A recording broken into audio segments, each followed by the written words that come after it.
Hey everyone, welcome back. I've been requested to do a smoker walkthrough by quite a few of you, so we're going to do that in this video. So we'll get started by going through our smallest smoker and working our way up to our biggest one. All right, so first up, we've got the Oklahoma Joe's Rambler Portable Barbecue. Now this thing you would have seen in plenty of videos. It's going to be my steak cook-off machine as well. Perfect portable barbecue, take it camping. Still plenty of space to do some smoking. I've set up a snake method in there before. You can do beef ribs, a little brisket, beef cheeks, whatever low and slow you want to do, this thing will handle it. So let's have a quick look at the inside.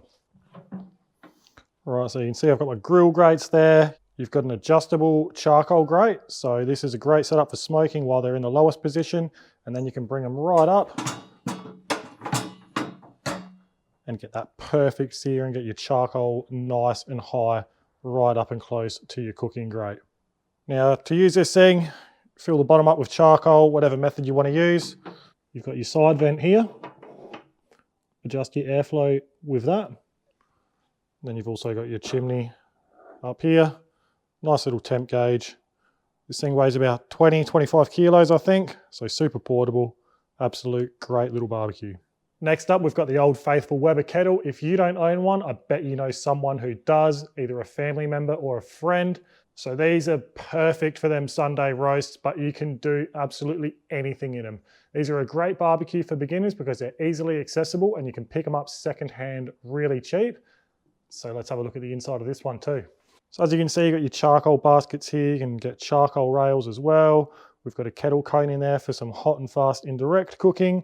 You can set up snake methods for them real low and slow cooks. You can get rotisserie kits for these. You can get pizza oven attachments for them. Super versatile bit of kit, really cheap and easily accessible. Like I said, really good barbecue I like to recommend for beginners to start with. Next, we've got the drum smokers. This is something I recommend once you've mastered your Weber or whatever barbecue you've started on, get a drum. These are so versatile and efficient. We've ran these for 14, 16 hours plus with a full charcoal basket. They are so unbelievably efficient and they produce some really good barbecue as well. And they're really easy to use. They're so super stable. You can set your vents, dial them in, and they will just stay there all day. No worries at all. So let's have a look at the inside of these. All right, so you've got your cooking grate, and then we've got a heat deflector, and then we've got our charcoal basket here, massive charcoal basket, and then an ash pan down the bottom. So you'll generally fill your charcoal basket up, put a fire lighter in, open up your vent and your top one as well. Let it come up to near your temperature, then you can set your vents, close them off to almost shut, and it will just stay there all day. If you need an increase in temperature, open it up a bit. If you need a decrease, just shut that down. I always leave my top vent open. And then when you're cooking, obviously to stop that direct heat, you put your heat deflector in, and then your cooking grate on that. You can actually get an additional cooking grate and cook on 2 levels if you want. So you can have a brisket here and a brisket on top. So tons and tons of cooking space if you want it.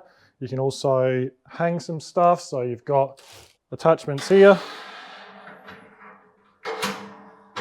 So you put them in and then you've got some hooks so you can hang things like split chickens, lamb roast, tomahawks, whatever you want. You can use this attachment to hang some stuff directly or indirectly over the charcoal. You can also flip your heat deflector down there and put your charcoal basket on top of that, and then you can direct sear on these as well. So super versatile bit of kit.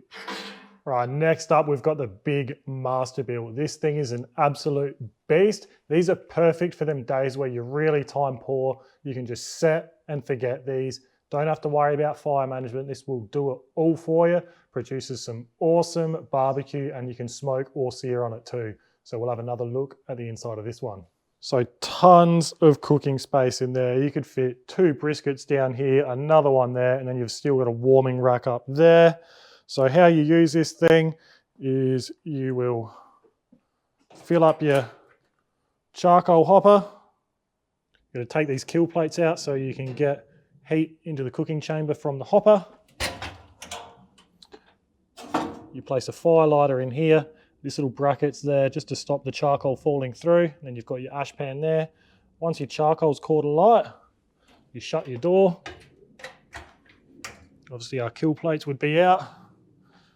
start the machine up, set your temperature, and then it's controlled by the fan underneath. So if it needs to increase temperature, that fan will kick in. If it needs to decrease, that fan will shut out. And then it blows from the fan up into the cooking chamber and then out through that heat deflector there and then out through the back here.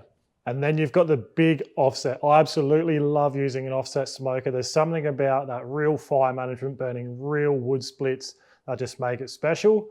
This is something you don't want to fire up if you're time poor. These take a log every 45 minutes to an hour. You've really got to watch these things, but they produce the best barbecue in my opinion. This one is the Oklahoma Joe's reverse flow Longhorn smoker, so you can use this in standard flow or reverse flow. So let's have a closer look at it. All right, so the cooking chamber, you can fit a lot of meat in here. You could fit 3+ briskets in here and feed a lot of people. Now this is set up for reverse flow.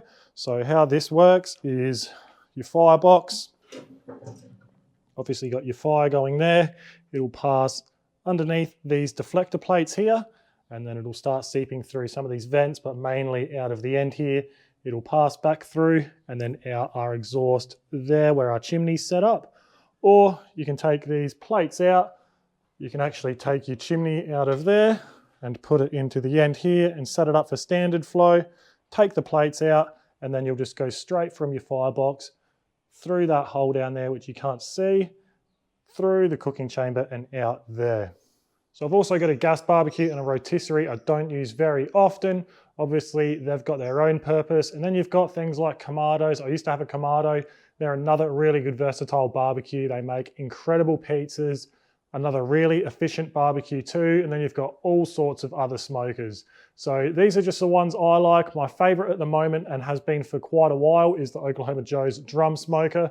Drum smokers in general are really versatile and really efficient. I just love using them and they produce some really good barbecue like I said earlier.